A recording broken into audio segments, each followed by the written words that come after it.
Halo guys, welcome back to Korea Ramit bersama orang Korea yang medok. Di video kali ini, aku pengen menceritakan kejadian pembunuhan.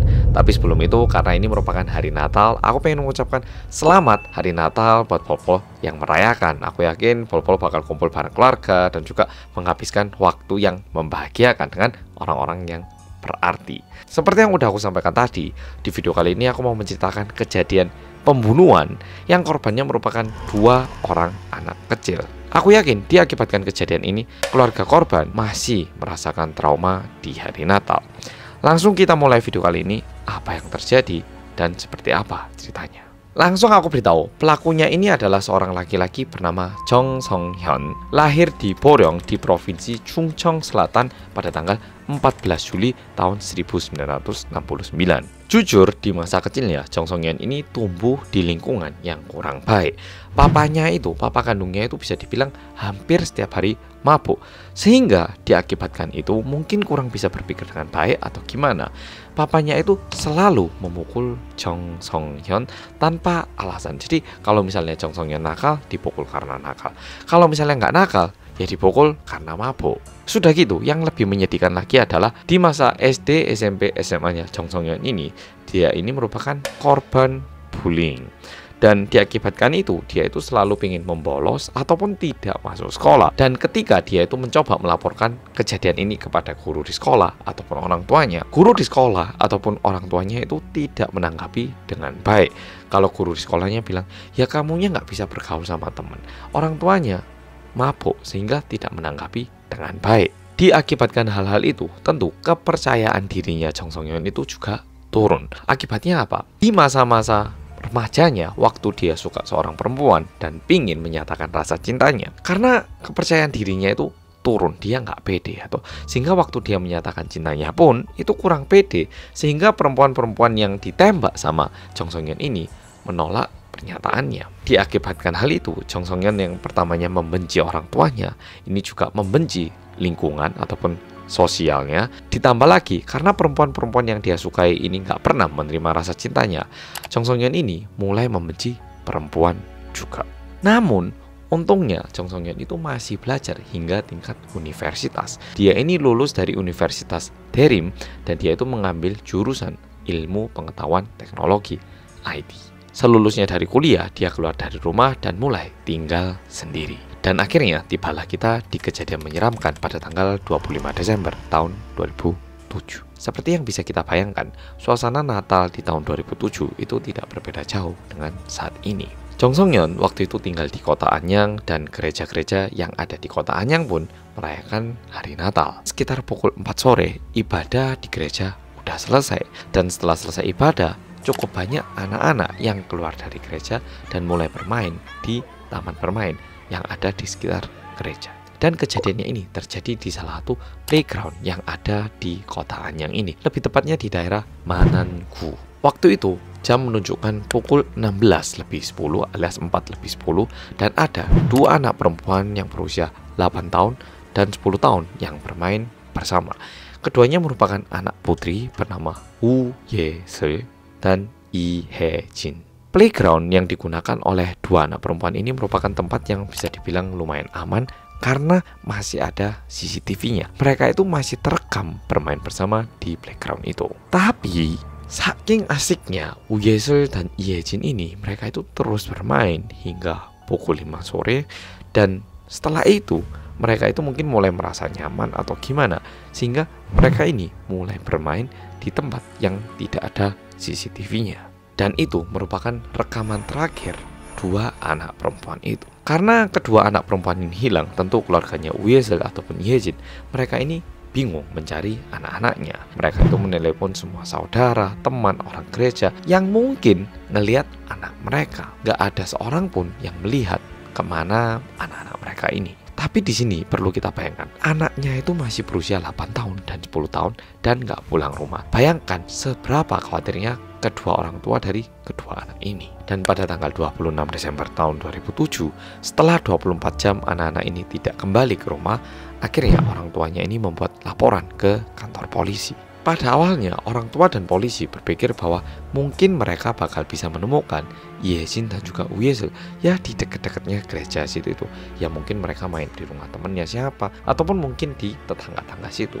Namun situasinya ini mulai berubah ketika waktu yang dibutuhkan untuk mencari kedua anak ini terus berlanjut. 1 hari nggak ditemukan, 2 hari masih belum ditemukan, 3 hari juga masih belum ditemukan. Namun masalahnya melebihi dari jumlah hari yang mereka butuhkan. Polisi tidak berhasil menemukan clue apapun, kayak misalnya menemukan mainan mereka, ataupun misalnya bando mereka, ataupun barang anak-anak itu. Sama sekali nggak ada yang ditemukan oleh polisi. Yang berhasil ditemukan cuman CCTV pada tanggal 25 Desember waktu mereka bermain di playground itu. Setelah itu tidak ada sama sekali.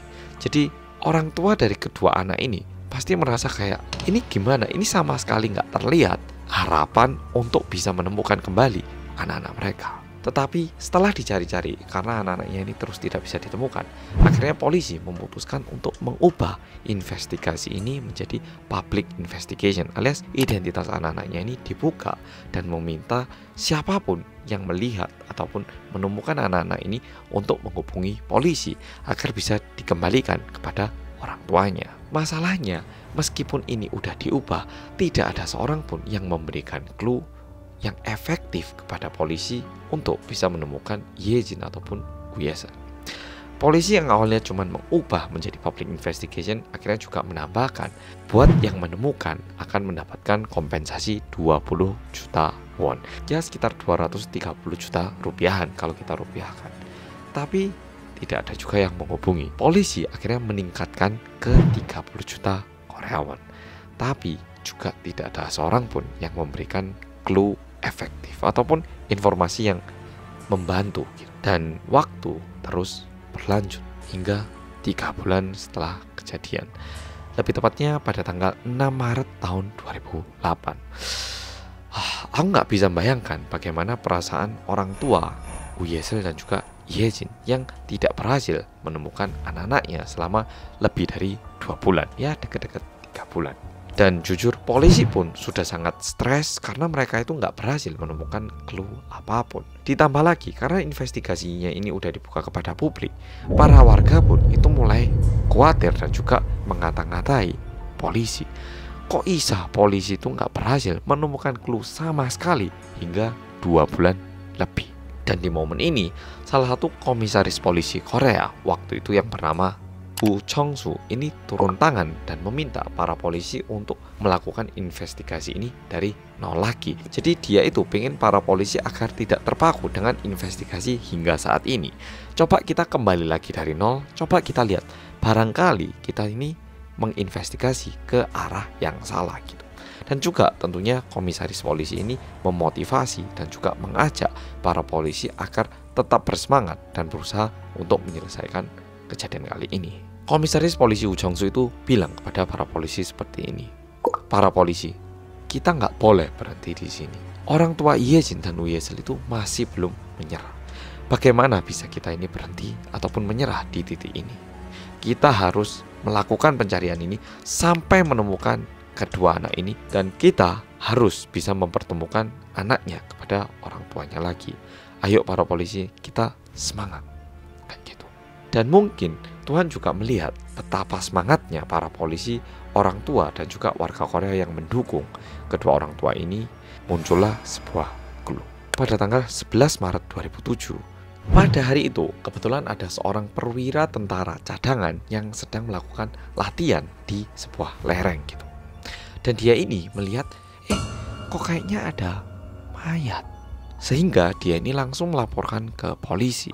Polisi langsung berangkat ke TKP bersama dengan tim forensik dan juga ditemani oleh National Intelligence Service ataupun ya BIN-nya Korea gitu. Tim forensik yang tiba di tempat itu langsung melakukan analisa jasad yang ditemukan di tempat itu. Dan setelah diperiksa, tim forensik bilang bahwa dilihat dari tubuhnya terlihat jasad ini merupakan jasad dari anak perempuan berusia sekitar 8 hingga 10 tahun. Tentu semua orang yang ada di tempat itu menyayangkan karena mereka menemukan seseorang yang meninggal. Dan mendengar itu, polisi langsung membandingkan DNA-nya Lee Hae-jin dan Woo Ye-seul dengan jasad yang ditemukan. Dan setelah diperiksa, ternyata betul. Mayat yang ditemukan merupakan jasadnya Lee Hae-jin yang berusia 10 tahun. Dan di luar itu, tim forensik juga bilang ke kepolisian bahwa ditemukan tanda-tanda kekerasan di tubuhnya Lee Hae-jin ini. Di waktu yang menegangkan seperti ini, para polisi itu berpikir lebih dalam lagi. Bentar, anak-anak ini terakhir itu bermain di kota Anyang. Ditemukannya di Suwon. Ini kalau misalnya mau memindahkan jasad, nggak mungkin nggak pakai mobil. Dan kemungkinan besar pelakunya itu nggak mungkin pakai mobil pribadinya. Kemungkinannya itu sangat tinggi untuk meminjam mobil dan menggunakan mobil itu untuk melakukan perlakuan seperti ini. Sehingga polisi mengecek ada nggak orang yang meminjam mobil di daerah Anyang ataupun tempat playground itu. Dan polisi berhasil menemukan satu info, ada seorang laki-laki yang meminjam mobil Hyundai Sonata dari tanggal 25 Desember hingga 26 Desember tahun 2007. Dan peminjamnya ini merupakan Jong Song Hyun. Tetapi meskipun seperti ini, polisi masih belum bisa memastikan bahwa Jong Song Hyun ini merupakan pelakunya. Sehingga polisi itu mengecek dan mencari mobil yang dipinjam oleh Jong Song Hyun pada tanggal 25 Desember itu. Polisi meminta tim forensik untuk menggeledah dan memeriksa ada nggak setetes pun ataupun sedikit pun DNA dari Lee Hae-jin ataupun Woo Ye-seul di mobil itu. Jujur, polisi yang tahu kalau ada seseorang yang meminjam mobil pada tanggal 25 hingga 26 itu udah kayak bener-bener berapi-api. Karena nggak cuma tanggal peminjaman mobilnya, tapi Jong Song Hyun ini tinggalnya juga cukup dekat dengan playground tempat bermainnya kedua anak itu. Dan akhirnya pada tanggal 16 Maret tahun 2008, polisi menangkap Jong Song Hyun sebagai pelaku kejadian kali ini. Jujur, Jong Song Hyun itu hampir melarikan diri, tapi untungnya polisi menangkap sebelum dia mencoba pelarian dirinya. Dan pada tanggal 17 Maret tahun 2008, Woo Chong-soo, komisioner polisi yang menugaskan para polisi untuk melakukan investigasi ulang, menugaskan seorang profiler yang sangat terkenal di Korea untuk melakukan interogasi kepada Jong Song Hyun ini. Awalnya Jong Song Hyun ini bohong. Dia bilang bahwa saya itu pak, waktu itu ada kerjaan, saya disuruh nyetirin mobil, tapi kebetulan saya yang minjem mobilnya pak, jadi atas nama saya. Tapi saya ini minjem mobil karena ada kerjaan pak. Profiler yang mendengarkan itu langsung bilang, oh kamu kerja ya? Oke, mana perusahaan yang ngasih kerjaan kamu? Kalau ada buktinya kita percaya. Polisi langsung ngecek ke perusahaan yang biasanya ngasih kerjaan ke Jong Song Hyun. Dan ternyata pada hari itu Jong Song Hyun itu tidak menerima kerjaan apapun, sehingga dia ini ketahuan. Dan dari situ akhirnya Jong Song Hyun ini mulai terpojok.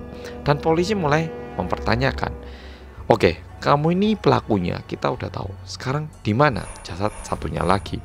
Kamu kubur di mana?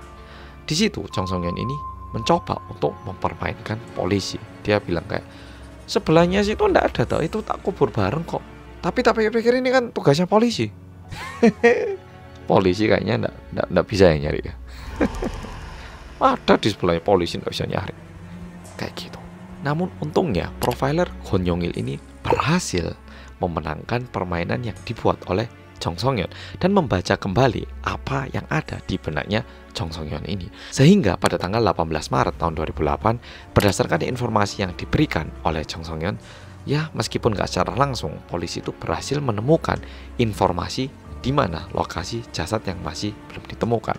Dan ketika polisi ke sana, tempatnya itu berair, dan pertamanya polisi itu menemukan sebuah lengan anak kecil. Dan tempat ditemukannya jasadnya ini juga di kota yang berbeda, di kota Siheung. Polisi yang awalnya cuma berhasil menemukan satu lengan ini diperiksa di tim forensik dan ternyata betul itu merupakan lengannya Woo Ye-seul yang berusia 8 tahun. Sehingga diakibatkan ini Jong Song Hyun ini ditangkap sebagai pelaku.